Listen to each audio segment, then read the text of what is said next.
Done है। Please sir.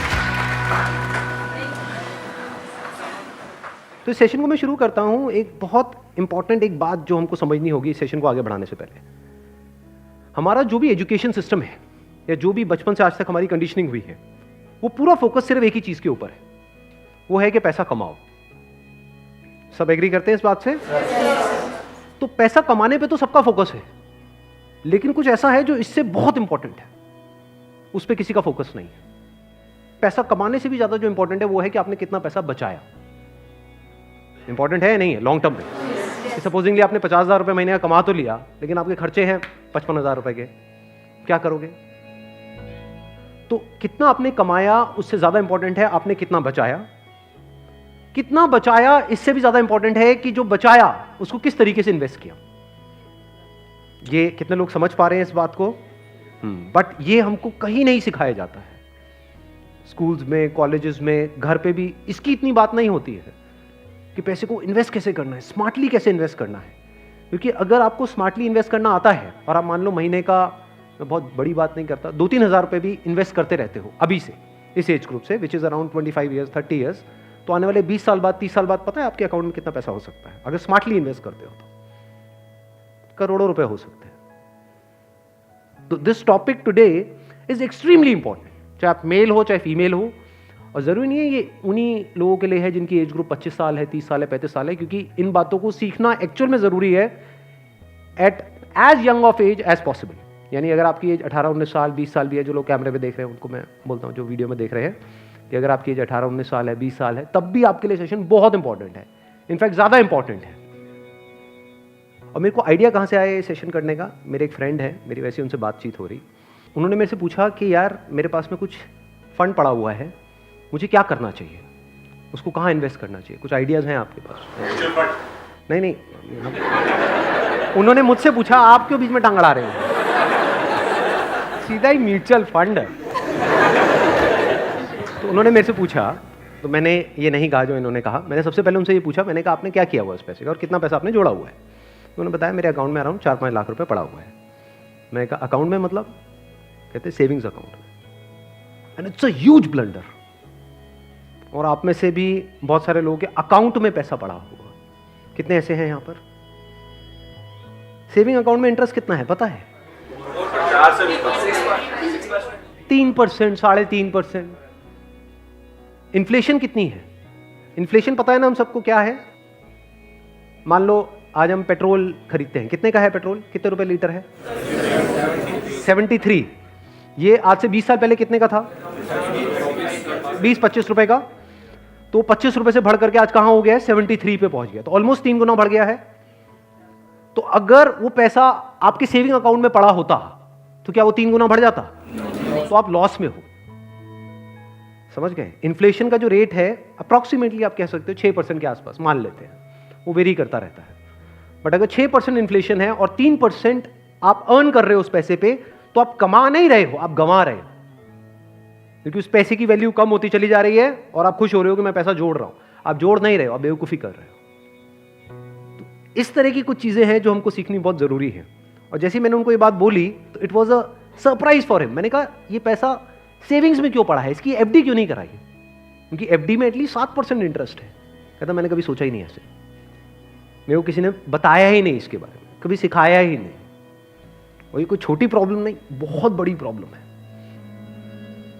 मैंने कुछ कैलकुलेशंस करी, फिर उनको मैंने बताया, मैंने कहा अगर सिर्फ इतना सा स्टेप हमने उठा लिया ना, इतना सा जो कुछ भी नहीं है, कुछ घंटे का है, कि जो सेविंग में पड़ा है उसकी एफडी करानी है। एफडी भी अलग अलग ड्यूरेशन की करा दी। कुछ जो हमको पता है कि अभी इमीडिएटली काम नहीं आना है, उसकी मान लो 3 साल की करा दी। कुछ लगता है इमीडिएटली काम आना है तो 6 महीने की एफडी करा दी। अगर इतना सा भी हमने स्टेप उठा लिया तो अगले आने वाले 20 साल बाद कितने का फर्क पड़ जाएगा? Any idea? लाखों रुपए का फर्क पड़ेगा, कम से कम 20 लाख रुपए का फर्क पड़ेगा आने वाले 20 से 25 साल में। तो मैंने कहा वो जब 20-25 लाख आएंगे, अब ये करोगे तो हो ही आप, जो मैंने बताया है, तो उसमें से कुछ थोड़ा इधर भी दे देना भाई। आपने कितना पैसा कमाया उससे इंपॉर्टेंट क्या है? कितना बचाया। अब पैसे को बचाते कैसे हैं? पैसे को बचाना मतलब हम क्या समझते हैं? खर्चे कम करो, बस ये तो हमको समझ आता है कि सब्जी वाले से लड़ते रहो, रिक्शे वाला 10 रुपए नहीं भैया 8 रुपए ही दूंगी मैं, तो बचा लो 2 रुपए। इसकी मैं बात नहीं कर रहा हूं, मैं बात कर रहा हूं थोड़ी बड़ी गेम की, जहां पे हम कुछ बेवकूफ़ों वाले स्टेप्स उठाते हैं और अपना करोड़ों का नुकसान कर बैठते हैं। मैं 2-3 रुपए की, 5 रुपए की बात नहीं कर रहा हूं। जो आज देखने में हजारों लग रहे हैं वो आने वाले टाइम के करोड़ों हैं। याद रखना मेरी इस बात को। हजारों लाखों बन जाते हैं कुछ साल बाद और लाखों करोड़ों बन जाते हैं कुछ साल बाद, अगर हमने स्मार्टली इन्वेस्ट किया तो। अब बताता हूं आपको एक बहुत बड़ी गलती जो हम सब कर रहे हैं। आप में से कितनों ने इंश्योरेंस कराई हुई है? कौन सी इंश्योरेंस कराई हुई है? कितनों ने एंडोमेंट वाली कराई हुई है? कितनों को तो, एक मिनट, जिन्होंने इंश्योरेंस कराई हुई है कितनों को पता ही नहीं उन्होंने कौन सी कराई हुई है? करो, हाथ ऊपर करो। अरे वाह, वाह जी वाह। कितने हैं जिन्होंने एंडोमेंट कराई हुई है? एंडोमेंट पता है क्या होती है? कि आपने हर साल का इतना एक एक्स अमाउंट दिया, मानो 20-30 हज़ार रुपए दिया, और 10 साल बाद, 20 साल बाद आपको इतने लाख रुपए मिल जाएगा। उसको एंडोमेंट बोलते हैं। वही कराई इसमें, हाँ वही कराई है सर।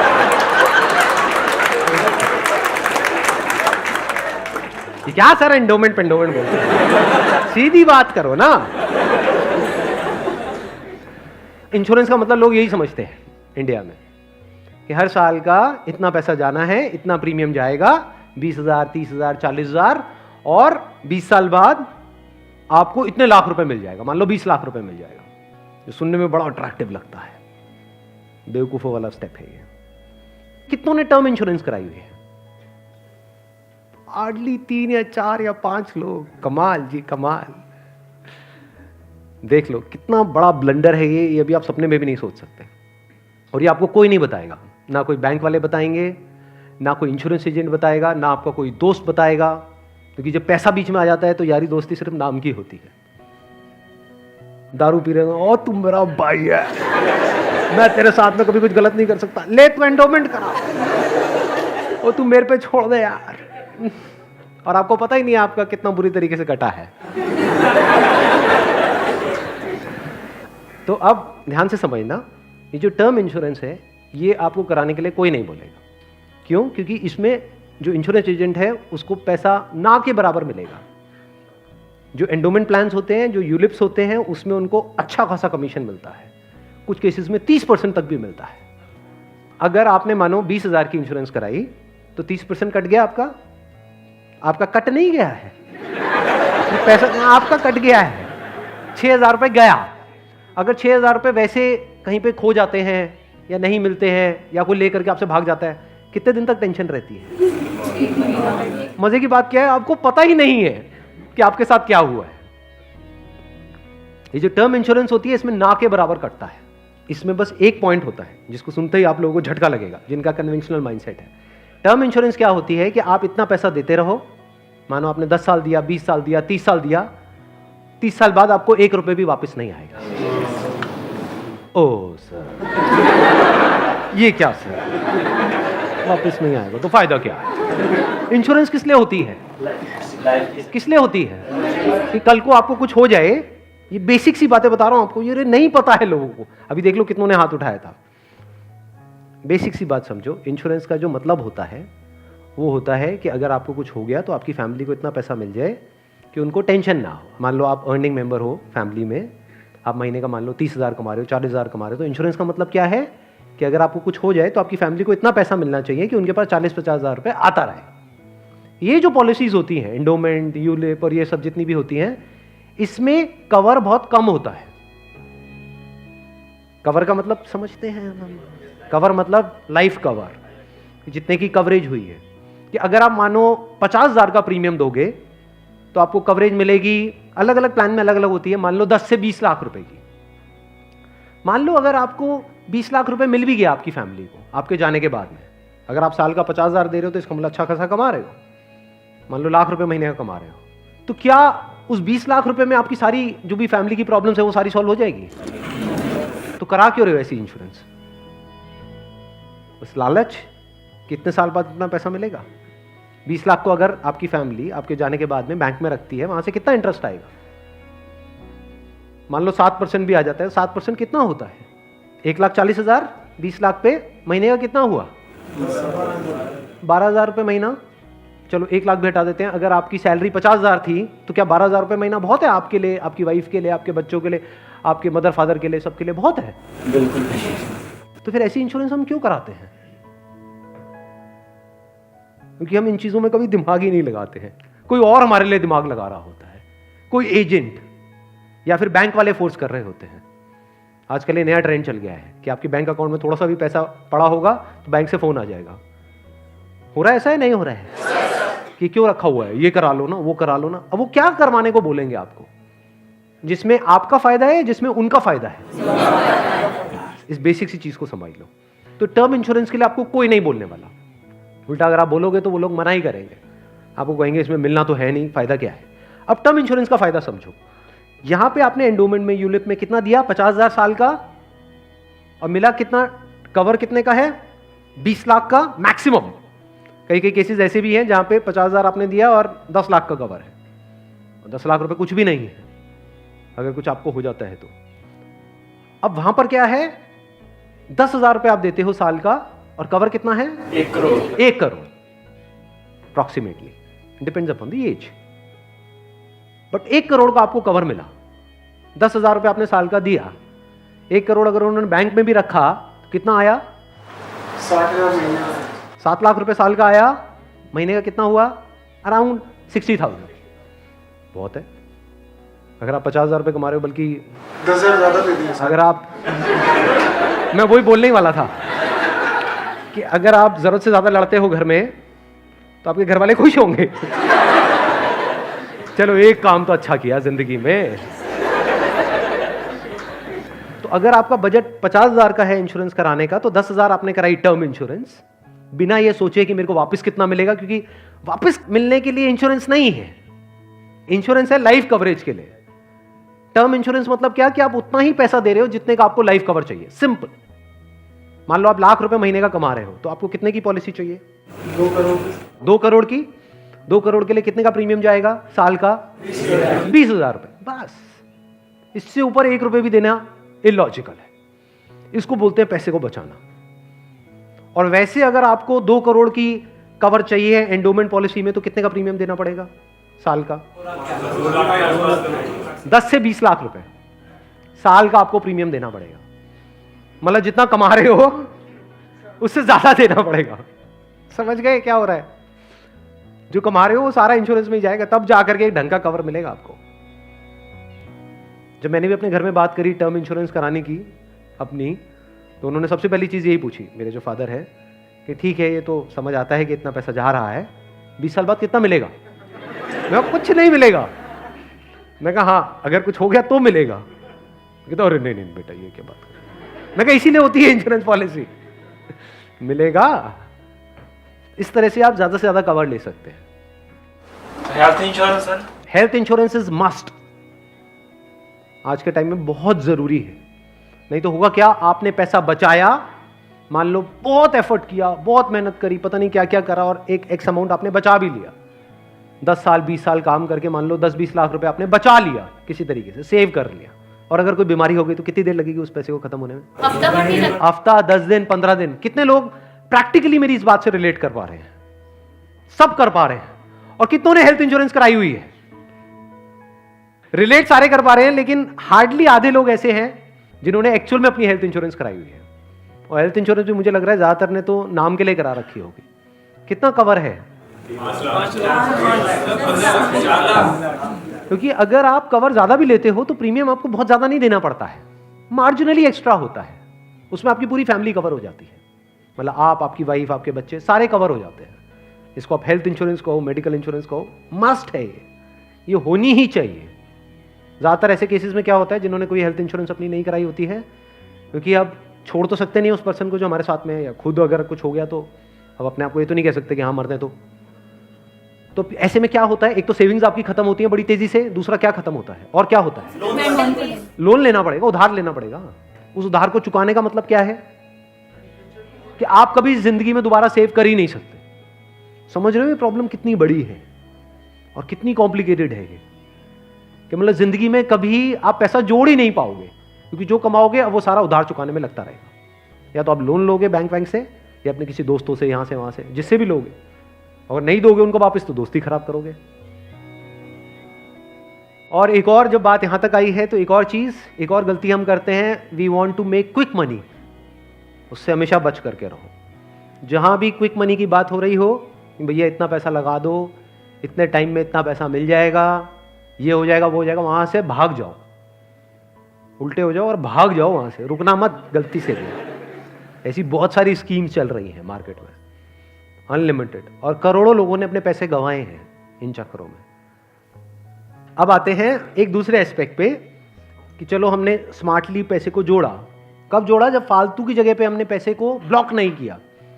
जैसे अगर आपने कोई एंडोमेंट प्लान ले लिया इंश्योरेंस का, जहां पे आपका साल का 50,000 रुपये जा रहा है, तो 50,000 रुपये तो आपका ब्लॉक हो गया अगले 20 साल के लिए। समझ गए ना?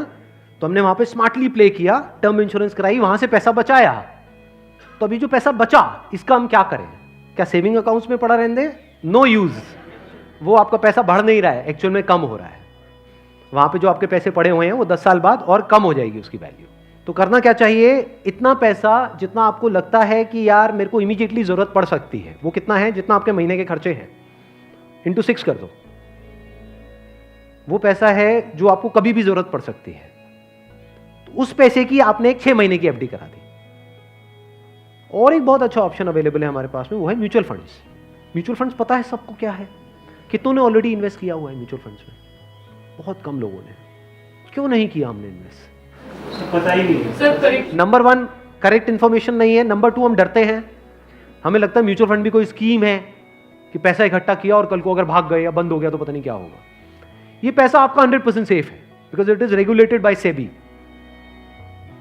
तो यहां पे डरने की जरूरत नहीं है कि मेरा पैसा चला जाएगा, बस हमको यहां पे स्मार्टली प्ले करना पड़ेगा।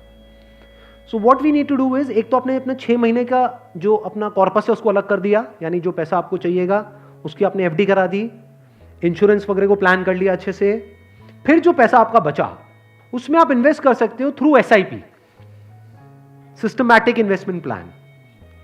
It is an excellent option. Never try to get into stocks directly अगर आपको बहुत ही डीप नॉलेज नहीं है शेयर मार्केट की तो। हाँ, you are qualified in that और आपका काम ही वही है, तब तो ठीक है। बट किसी की सलाह सुनी कि यार, या कोई कहानियां सुनी कि ये शेयर पहले इतने का था अब इतने का हो गया, सुनी होंगी ऐसी कहानियां।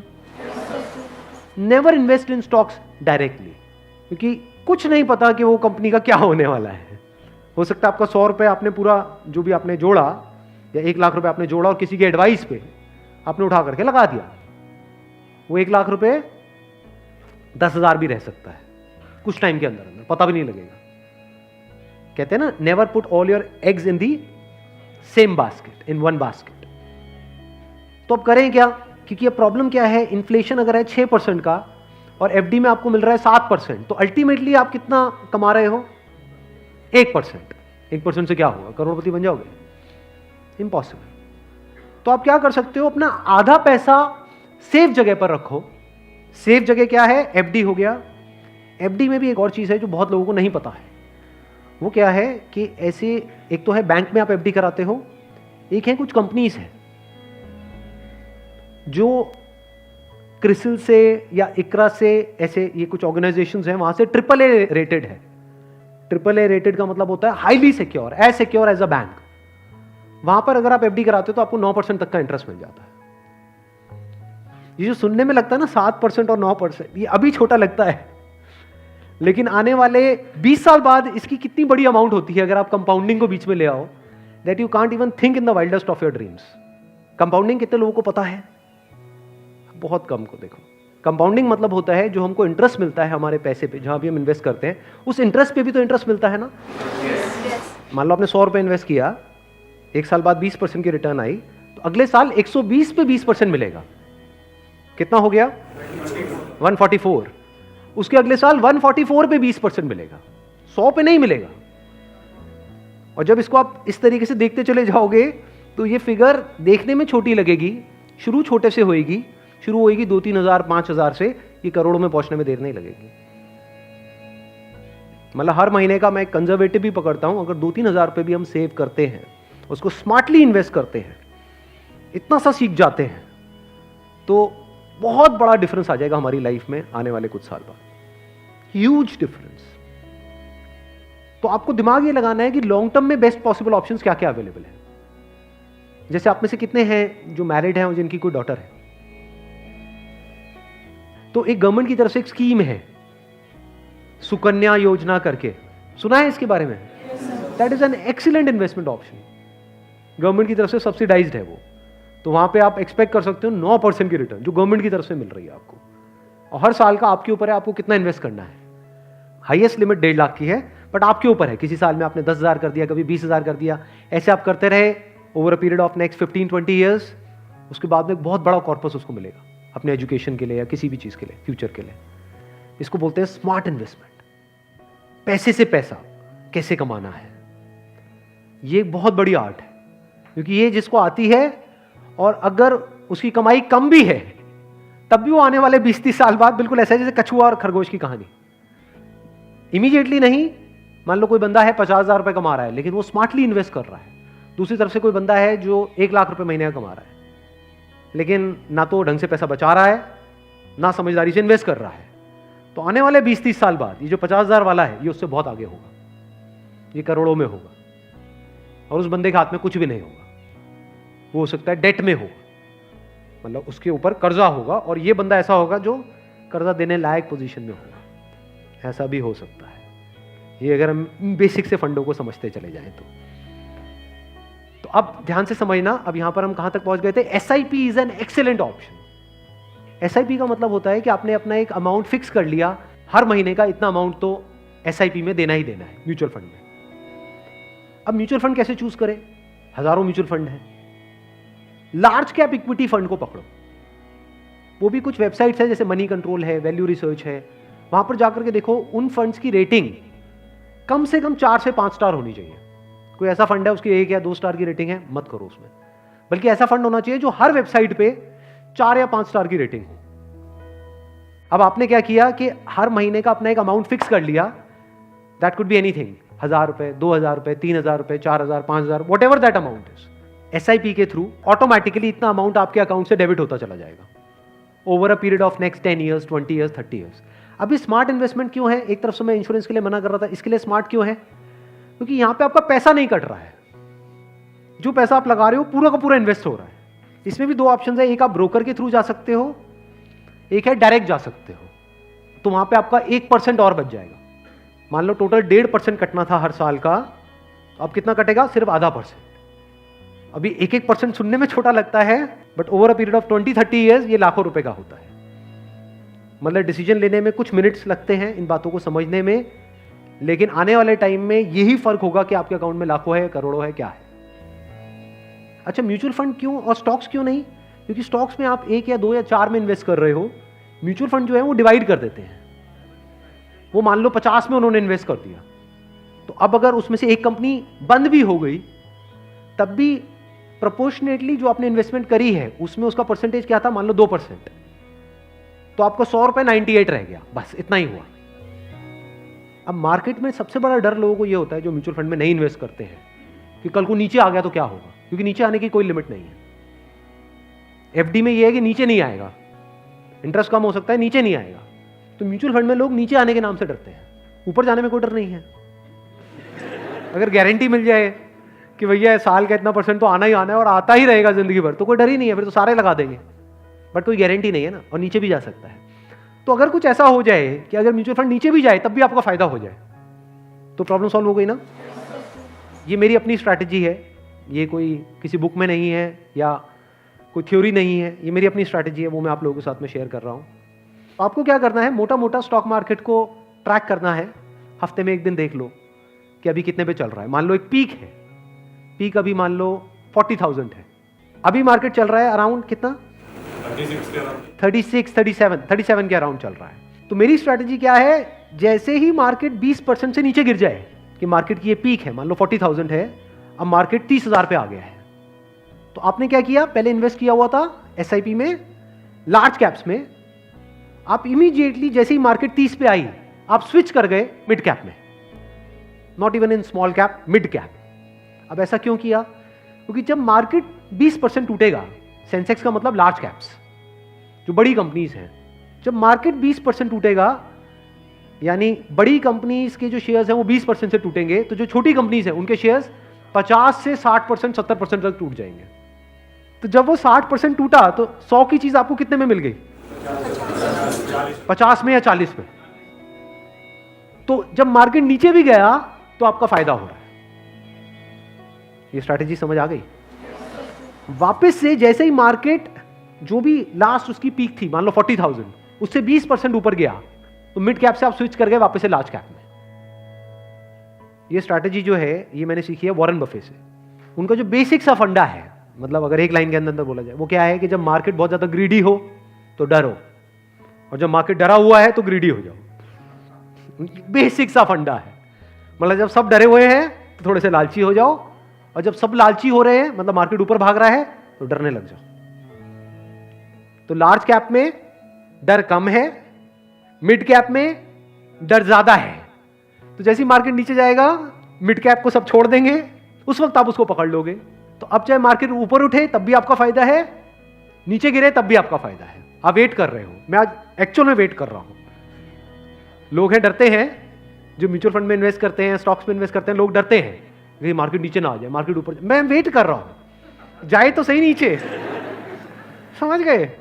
क्योंकि लार्ज कैप टूटेगा 20%, तो मिड कैप टूट जाएगा 60%। तो मेरा 100 रुपए लगा हुआ था तो 80 रह जाएगा, उस 80 को उठा करके मैं मिड कैप में डाल दूंगा, फिर आराम से बैठ जाऊंगा कुछ सालों के लिए।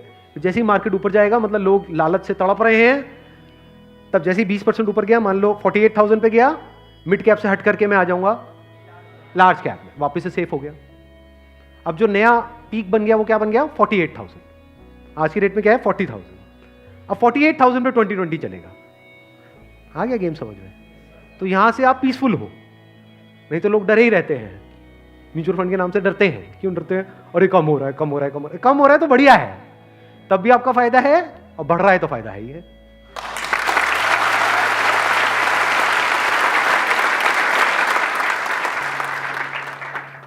समझ गए? ये बेसिक सा फंडा है, हमेशा याद रखना। मतलब मासिस की जो साइकी है उससे आप कुछ अलग करोगे तभी आपके साथ कुछ अलग होगा, नहीं तो पूरी मार्केट रो रही होगी, आप भी बैठ करके रो रहे होंगे। अरे टूट गया, टूट गया, टूट गया, टूट गया, अरे गिर गया, गिर गया, गिर गया, गिर गया, मैं बर्बाद हो गया, मैं बर्बाद। बर्बादी में भी आपका जश्न होगा अगर इस तरह से आप समझ पा रहे हो तो। Thank you so much.